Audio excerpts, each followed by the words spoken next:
Once you have worked on safety for years and an old resentment and anger comes up, what might help you release it besides staying with it?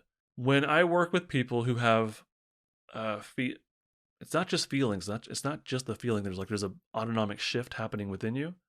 When stuff comes up, let's say you feel these old feelings. Okay, let's just keep it simple and say anxiety, right?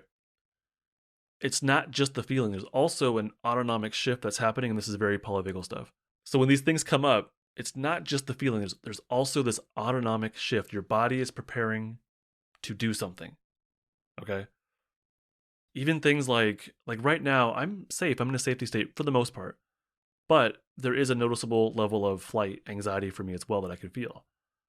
So my body shifts along with that, and it repurposes things. Like right now, my saliva. This is hopefully not too gross, but my saliva production is less. It sounds weird, right? But my mouth is going dry more often than if I wasn't doing this. Because when you're in more of a flight state, you don't really have to chew and eat things, and digestion kind of like the whole process of it. I think digestion amps up, but saliva stimulation and whatnot, I think it goes down. But basically, your body prepares to evade or avoid or get out of a situation. So if I were to really listen to what I want, let's say I stopped doing this right now and just did a quick meditation, took a deep breath, looked inward, I may have the impulse, that energy within me to go do something, probably utilizing my legs. And so I could do, if it was bad enough, I could do a walk around the block mindfully out in the sun, ground myself, and use that energy, right? I could go, it's too cold right now, but I could go swimming back and forth, use my legs, use the power of my legs to utilize that energy. So it's like these autonomic shifts have physical components that come along with them. Our muscle tension changes, everything shifts. So as this stuff comes up, what does your body want to do? Now be careful here, because if you're in more of like this aggressive fight state, you may want to go choke somebody. Don't do that. I'm not saying that. Okay? Do not do that. Don't hurt anybody. Don't hurt yourself. That's not what I'm saying. But let's say you are in this aggressive state and you feel this. This is very common for my clients that have this anger or rage or whatever it is that come up within them. They want to hurt somebody or hurt themselves maybe.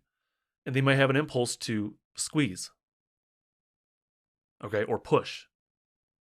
So how do you get the energy out? Well, you listen to what your body wants and then use that energy in a healthy way, not hurting yourself, not hurting other people, okay? But if you have this impulse to squeeze, grab something around you and squeeze. It could be a fidget, but it also could be like I have a hoodie over there. I can grab that hoodie and twist it and squeeze it. And mindfully listen to, feel, experience what that feels like in my muscles, right?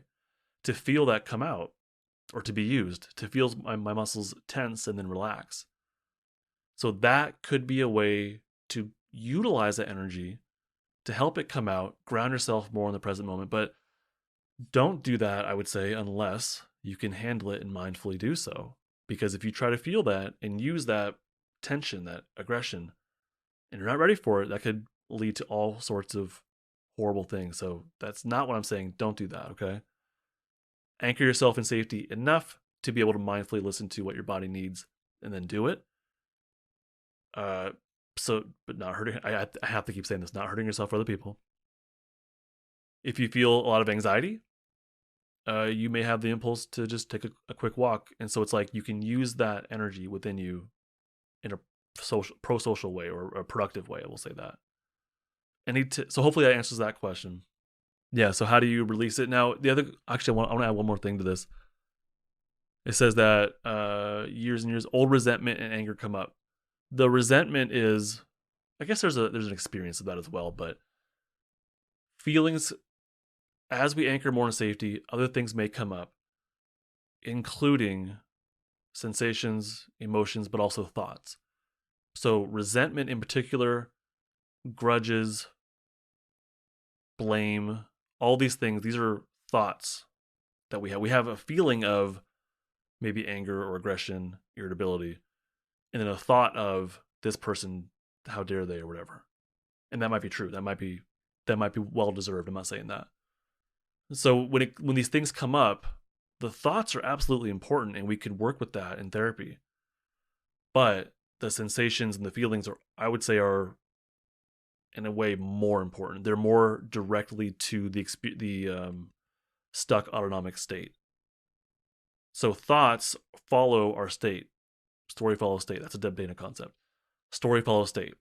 So if we just stay with the thoughts of vengeance, or the thoughts of blame, the thoughts of whatever, if we just stay there, that could be helpful, but it also could just be spinning our wheels.